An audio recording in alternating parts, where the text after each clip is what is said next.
trouble already? Okay, good. That is very encouraging to know starting out. All right, so a few things. We are together this morning in this keynote opportunity, and it is going to look and probably sound a little different than some other keynote addresses you've been present for. Is anybody surprised by this? All right, good enough. So having said that, let's go ahead and get started. And let me just give you a couple of tips for our time together. First of all, you should know that I have a high tolerance for affirmation. Just want to say that off the bat. And because I have a tolerance for affirmation, I do my very best to give out as much affirmation as I possibly can. And so I want to thank all of you for all you have already done, for all of the workshop leaders, all of the folks who work so diligently to put together an amazing worship service, for the planning committee that has worked diligently for over a year to make sure this happened, for our host church, for the folks who stood out in the parking lot and directed us one way or the other, for all of the restaurants where we've eaten, for every single person who's made this amazing so far. Would you take a moment and thank them?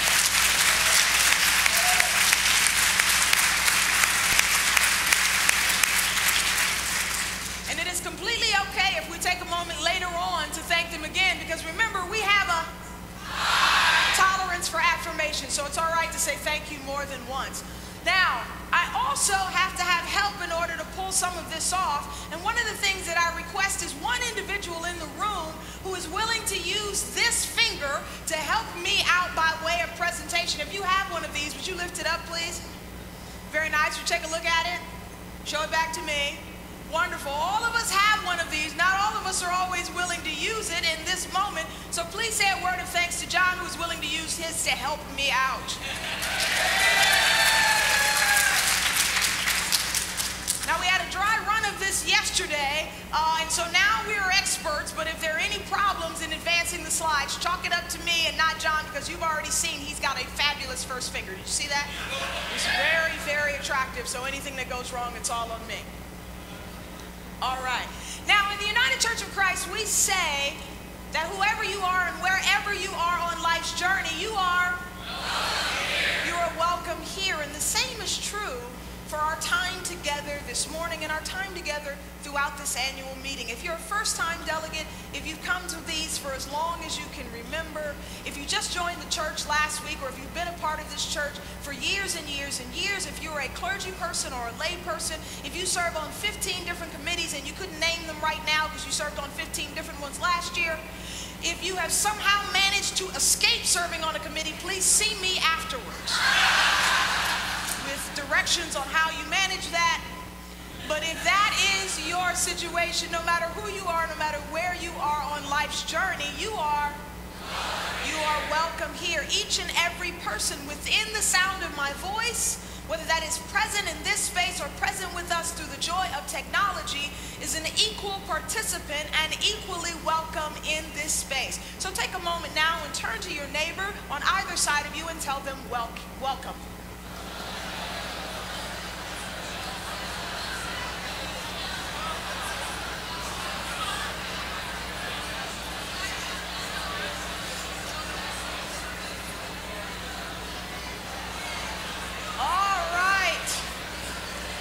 Joy of the United Church of Christ is we are a welcoming lot. So you say, turn to one and say welcome, and they're like, man, I'm going to turn to the other and say welcome. Watch this.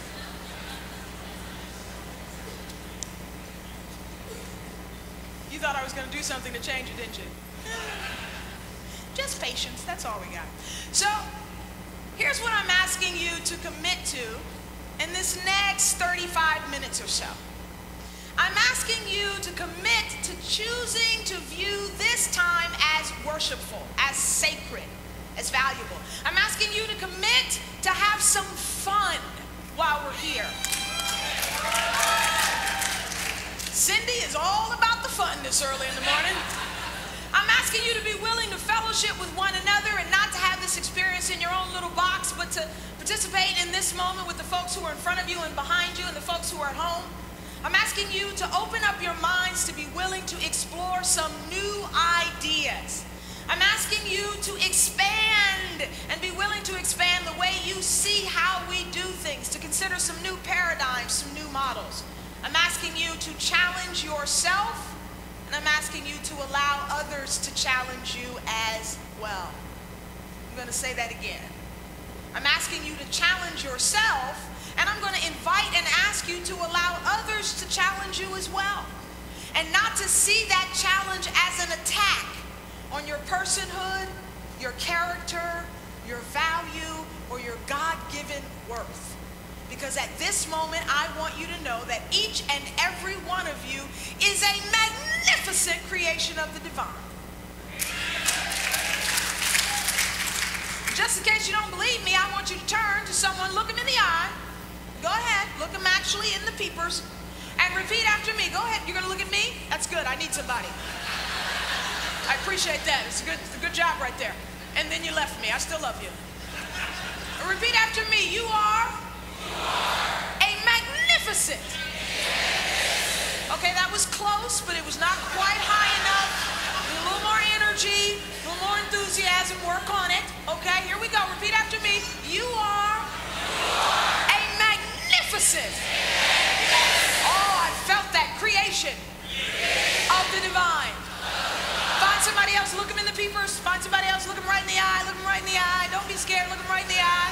And repeat after me. You are a magnificent creation of the divine.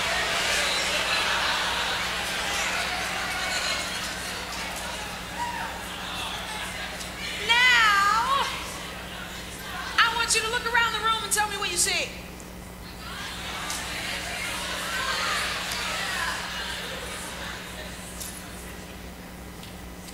I see a lot of people who are smiling.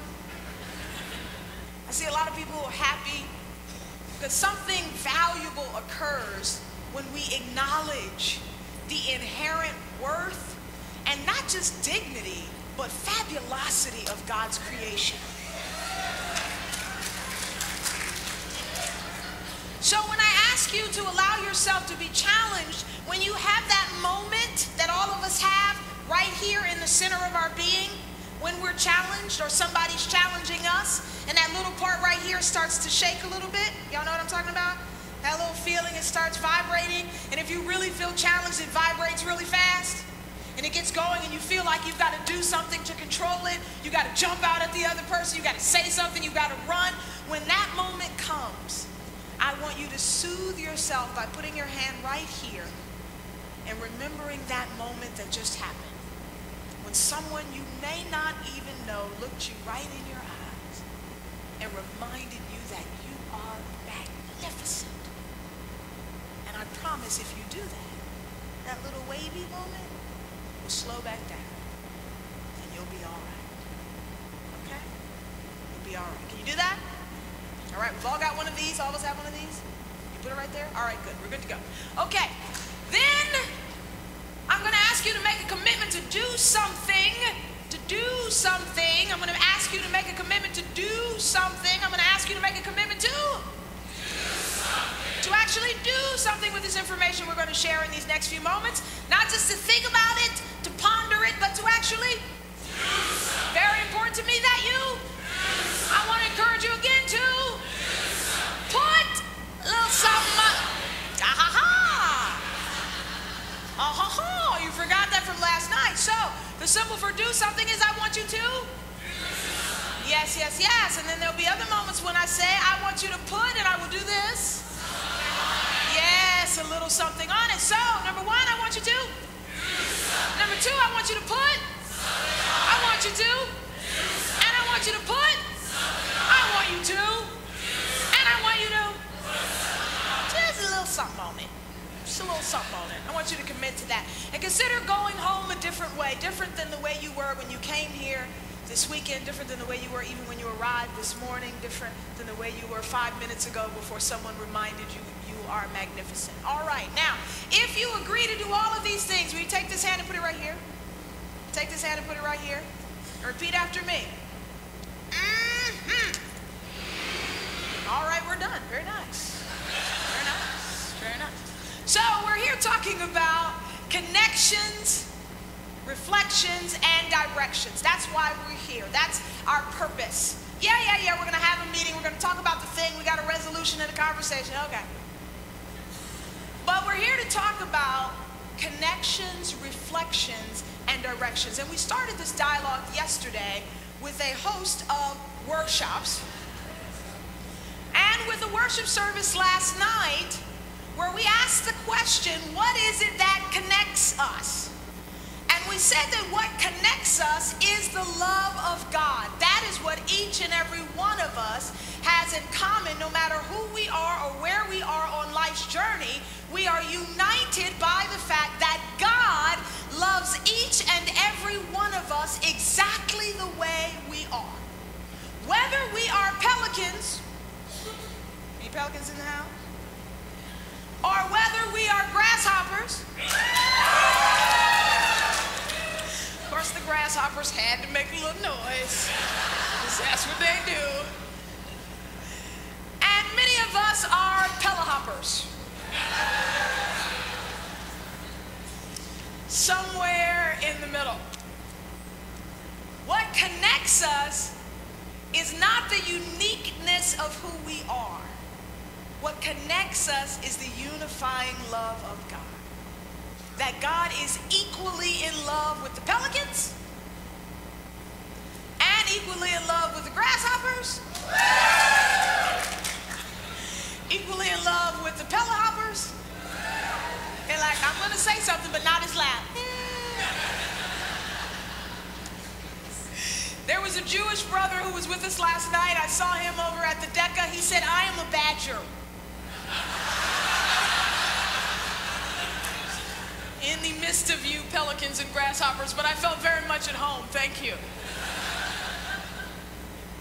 What connects us is the love of God, and that is an amazing and wonderful and fabulous thing.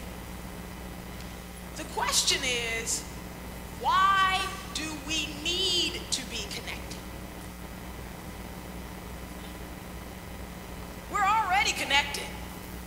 Whether we want to acknowledge it or not, what you do, what you say, how you live, invariably impacts how I live. But why would we choose to be connected? It's sort of like the conversation we have about our families. We don't get to choose them, but you do have an option sometimes in whether you want to visit.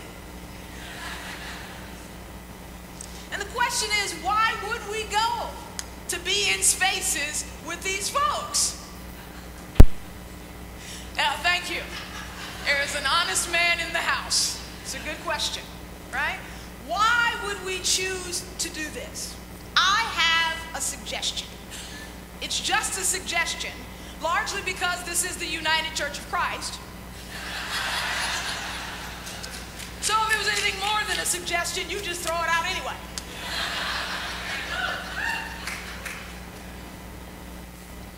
But I believe before each and every one of us got here, before we were born, before our moms knew our dads, before our mommies and mommies knew our daddies and daddies, before all of us were ever thought of or thought about being conceived, long before we showed up here on planet Earth, I believe that God gave each and every one of us a gift.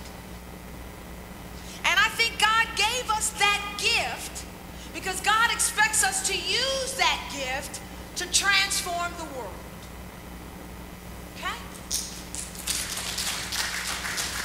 It's just a suggestion.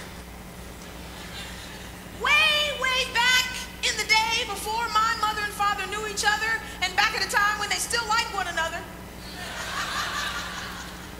even before all of that, I believe that God knew me and God gave me a gift. And God's absolute expectation of me is that I will use that gift and I will use it to transform this world.